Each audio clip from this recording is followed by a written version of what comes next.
I was notified that I'd be deploying when I was serving at Puckapunyal, and I'd already received my posting order back into Victoria Barracks in Melbourne.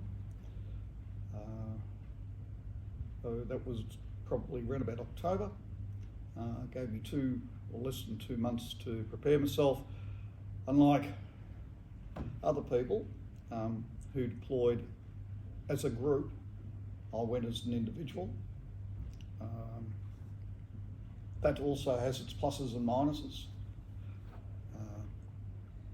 Certainly the negatives to it are that you're not going with a group of blokes or a group where you've got mateship. You can't fall back on someone else and have a bit of a chat and go over the good bits and the bad bits of what's happening around you. Pre-deployment training was held in Randwick Barracks, which I'm sure is where you ended up. I didn't have it. I was at the Robson Barracks in Darwin. I've been to Randwick once. Yeah.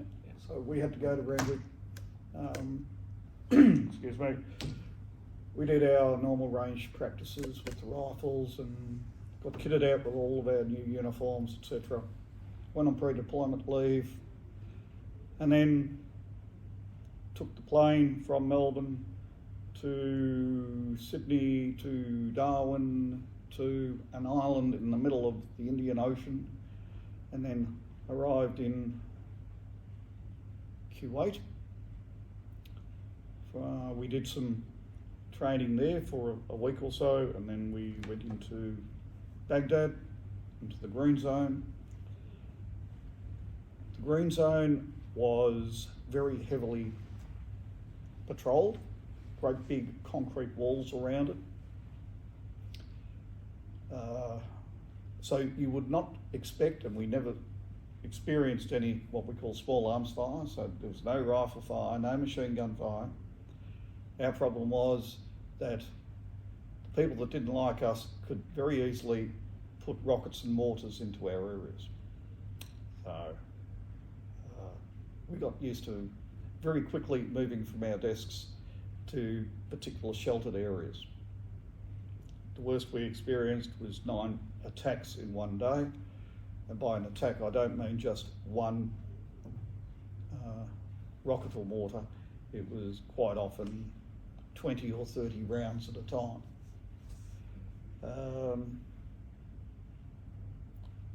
One of the saddest things about the deployment was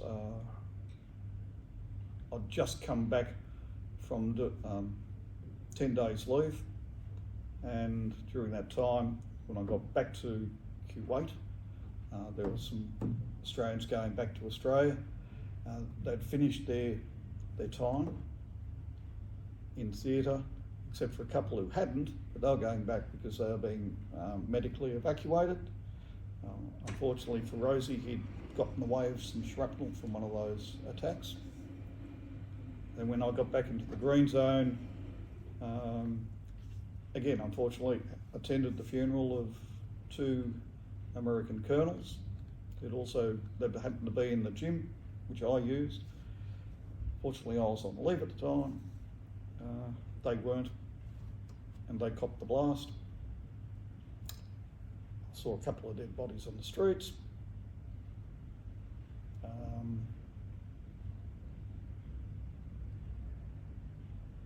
But that was almost some horrible stuff.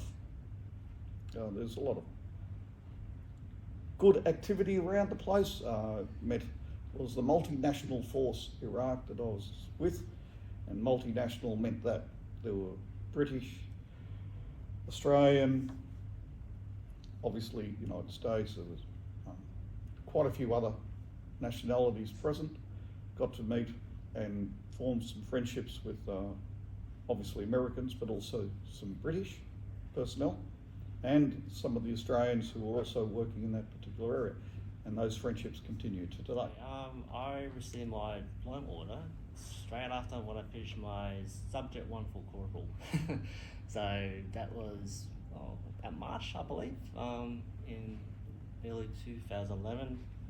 So that gave me a heads up what was gonna happen later in that year, and my unit spent almost the whole year doing pre-deployment training, doing a lot of signals communication work.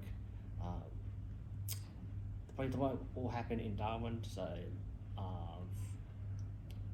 approximately 50% of the 1st Brigade was on pre-deployment. We were supporting the 5th Royal Australian Regiment, which I had a lot of friends actually were part of the unit. So they were known as Mentoring Task Force 2, which literally means mentoring the new Afghan National Army back then, in terms of like being good soldiering and looking after taking over security of Afghanistan back then. So my job was to provide part of the headquarters operations, that side of things. So after pre-deployment training, I took some leave, went back to Melbourne, saw my family, hung around to Christmas time. Then after Christmas, well, a couple of days after Christmas, hopped on a plane off to the Middle East. So once I got on the ground in the Middle East, then I was in United Arab Emirates. That's where we had our forward operating base, which is still there. I think I only had half a day orientation, and I was straight into headquarters, straight away into the thick of things. So my experience from pre-deployment training, what we war gamed and how things was meant to work, wasn't actually working in real time. So it took a bit of adjusting. And also I knew there was a bit of tension going on as well. So I tried to act a bit of a circuit breaker, just trying to, do my part just to, make things a bit more, make the environment a bit more comfortable. But also as my role as the direct command elements clerk, I was looking after personnel, was traveling in and around the Middle East and Afghanistan. So it was my job to look after the movements. That's one of my jobs, and I was the first point of contact if they run into situations. So I won't go into that in detail. But the main effort was supporting our troops in Uruzgan province, and so we had communication nodes in Kabul, the capital of Afghanistan, and also in Kandahar, which we had a large presence as well. So we were providing communication supports and operation supports almost literally every day. I was there for nearly 6 months until I was exhausted by the end of it, and yes, unfortunately I lost a couple of mates they were combat engineers from the 1st Combat Engineer Regiment, so that hit me pretty hard. So yeah, I had to suppress my emotions because I still had the job to do over there. But when I came back to Australia, I went post-war leave and to see my families again, but I was happy to see my family again, even though I was still grieving at the same time. It was a strange time for me. I'm guessing it would be for a lot of guys and girls who did serve, went over there and came back, and yeah, it was a big adjustment to come back from a high stress environment back to a normal environment, and then go back to a normal barracks working environment after my post-war leave. So yeah, it took a while to readjust. So the experiences between my experiences to my other comrade experiences will differ depending on what they've been through, because my people in my unit, they were spread out all over the place. So some of my friends' experience in Kabul will be a different experience for those who are in Town and or out in the forward operating bases in the valley.